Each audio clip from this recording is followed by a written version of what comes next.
The high-profile fraud trial of former FTX CEO Sam Bankman-Fried, it did begin yesterday with jury selection kicking off several weeks of proceedings to determine if he's guilty of misusing billions of dollars of customer funds or not. Joining us right now is John Stark, former chief of the SEC Office of Internet Enforcement, a senior lecturing fellow at Duke.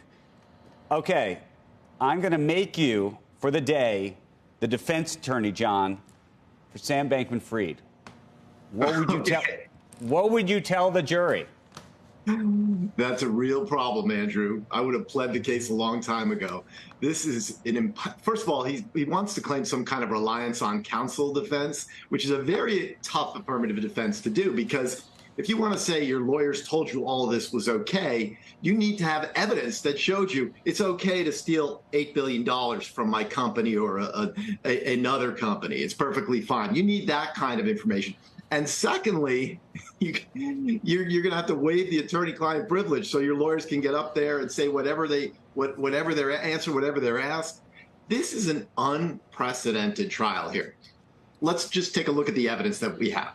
We have three witnesses, right? All of them are former senior executives at the company, and they've spent the last 11 months walking the prosecution through every single document, every email, every text. Why have they been doing that?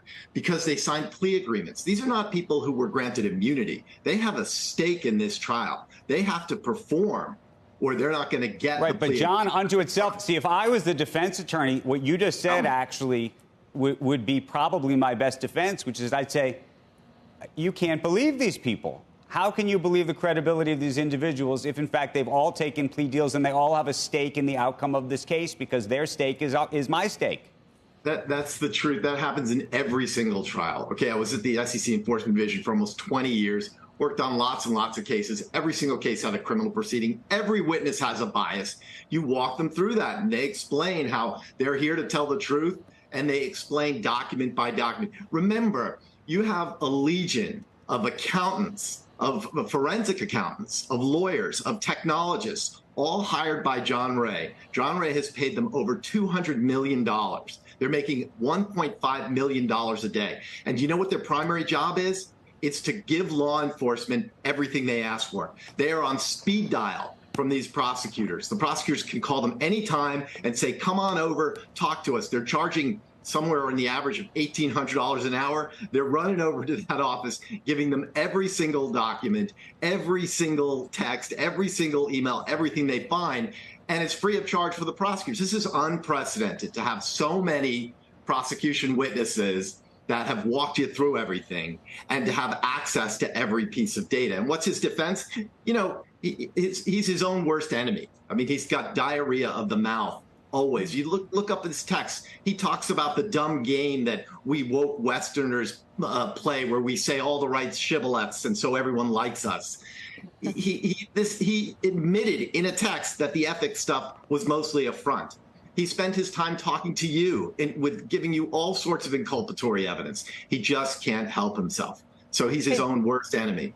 John, just running through what it looks like some of his defense may be when they started asking questions of the jury, like, oh, do you know anyone with ADHD? I mean, if ADHD is an excuse, that's like a third or a half of the population gets to get off on things like this. And if you're blaming your lawyers, his parents are Stanford law professors. The idea that you got bad legal advice, I mean... Oh, crazy. Don't get me started on the parents. You know, the father gets a $10 million salary, says, hey, my $200,000 salary is not enough. I want $10 million. They get a $16.5 million house. Now, all of a sudden, they're saying, well, we didn't know when we signed the papers to that house. You know, my father used to use this statement when my brother and I would get into trouble. The I don't know syndrome. You tell you, gee, I don't know how the car got all messed up. Yeah, I was using it last night. You can't claim you're a Stanford law professor, you're all celebrated.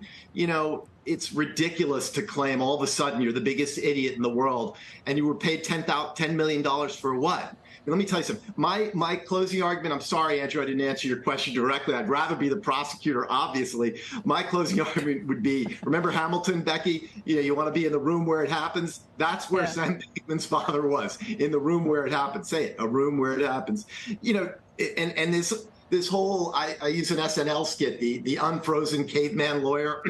Remember that skit? where he's going to say, well, gee, I'm just, I'm just a caveman. I don't understand. I don't know what's going on. I'm not familiar with these corporate ways. I didn't realize stealing $8 billion and setting up a secret backdoor to Almeida and using that money to buy as much political influence as I can and getting my mom to help me hide and conceal my true involvement with all these political donations. I didn't know that any of that was wrong. I'm sorry, I just didn't know. I'm curious. You have now made a number of accusations on the air, not just against Sam Bankman-Fried, who, of course, has been accused of a crime and indicted and is now on trial, but you've made a number of accusations against his parents, including his father and his mother. You seem to be implicating them criminally. Do you want to speak to that? Well, it's my opinion, but absolutely. Absolutely. How do you say that you're getting $10 million and you just say, well, and you're a senior advisor to the company, and you say, gee, I had no idea what was going on. I didn't realize it all. They should at least be relief defendants for the SEC actions. When I would do an SEC action and you had people with ill-gotten gains. So why do you think that they're not? You've quite explicitly just accused them of a crime. Why do you think that they're not being accused of a crime by the government? Well, a couple reasons. I think you really want to keep, this is, remember, the first trial. There'll be another trial for violations of the Bar and Corrupt Practices Act for Chinese robbery charges, and those are related. They weren't part of the extradition treaty, so we're going to have the extradition agreement. So you're going to have a second trial. John, I'm going to stop you because the other piece of this is you don't think that if he's convicted, they will stop? But who will stop? No. If Sam Bankman-Fried is convicted in this particular trial, right? Yeah.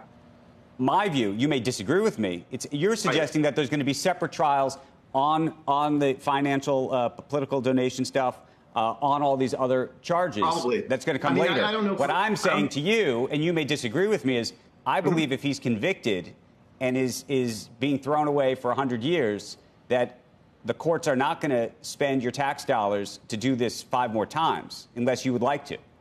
Well, it's not up to the court. It's up to the prosecutor. But I don't know the answer to your question. I think it depends how many counts he gets convicted on. Remember, you've got a whole litany of counts here, which allows the jury a little leeway if maybe they believe some of this I don't know syndrome defense, or this, hey, my lawyers told me this was all okay defense. If they believe that, they can always split the baby. But I do think the SEC case will certainly go on. It's been stayed right now, I believe, so it's not moving while the criminal case is proceeding, which is typically what happens. So the SEC could name those as relief defendants later. But to your question, to Becky's question, well, why haven't they named the parents now? They're obviously still investigating, and I think they're keeping this case as simple as they can. They've listed the parents as witnesses. We'll see about more. I mean, remember, prosecutors have so much evidence at their disposal. And they're probably just thinking, let's keep this case simple. We'll see about mom and dad later on. But I'm with you in the sense that who knows what'll happen as if he gets 150 years like Bernie Madoff.